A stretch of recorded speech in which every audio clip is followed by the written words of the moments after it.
As a believer, there's always this desire in your heart to share Christ with others, share what He has done for you with others.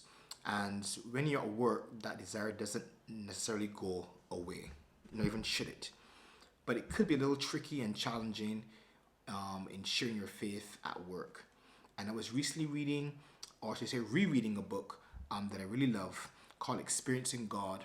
And he mentioned a few things in there that I thought would be helpful for us to kind of consider when you're looking at sharing your faith at work.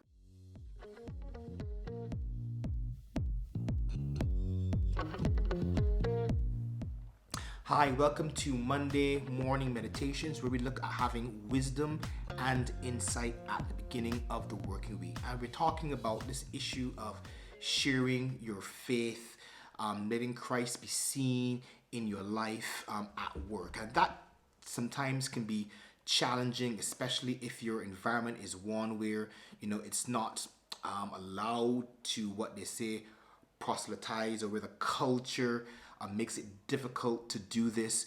But yet we do still have a command from the Lord to share our faith and evangelize. So how do we go about managing and navigating through this tension? And I was recently reading, like I said, rereading a book that I really love called Experiencing God. I'll put the name in the descriptions so you can see it. And this whole book is about underlying premise about God's at work. And I think as we go into these tips, it's important to bear that in mind, that Christ said that my Father is always at work and I am also at work. And that's important to embrace as we look at this topic, because we can believe that everything is on us. It's our responsibility. It's on our shoulders because it feels like we're the ones who have to drive this. So first off, know that God is at work in people's hearts long before you got there. God is speaking to people long before you approached them. God is working, whispering, wooing, drawing people to Himself through all different kinds of means. And you're just one of the many ways the Lord is using or wants to use to bring that person to Himself. So there are 5 things that the book mentions that I think we should consider as we look at sharing our faith at work. The first thing is to start praying. Start praying. And what exactly are we praying for? Well, we're praying that God will show us where He is already at work in people's lives and in people's hearts. You see, there are things that only God can do. Only God can convict of sin. Only God can cause people to begin to think about Him. Only God can cause people to be open to prayer. Only God can do those things. And we're asking God to show us where among our colleagues He is already at work and where we can partner with Him in that. So first step is to start praying. The second step is to make connections. So after you've prayed, after you've asked God to open your eyes, make you aware of where He's working, is to make connections. So if you're at work, you prayed, let's say on Monday, and then on Wednesday, a colleague says, can we talk? Can we go to lunch? Can we have coffee?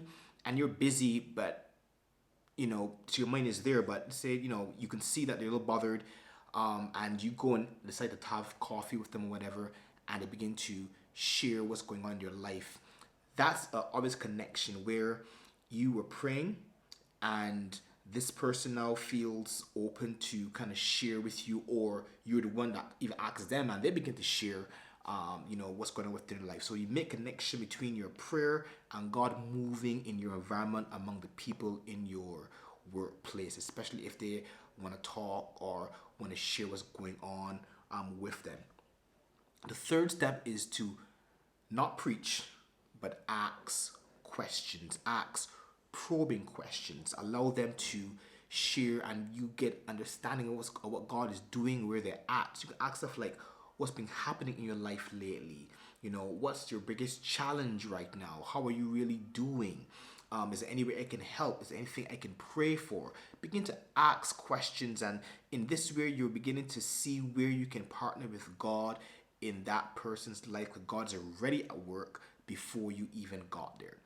The fourth thing is to listen attentively.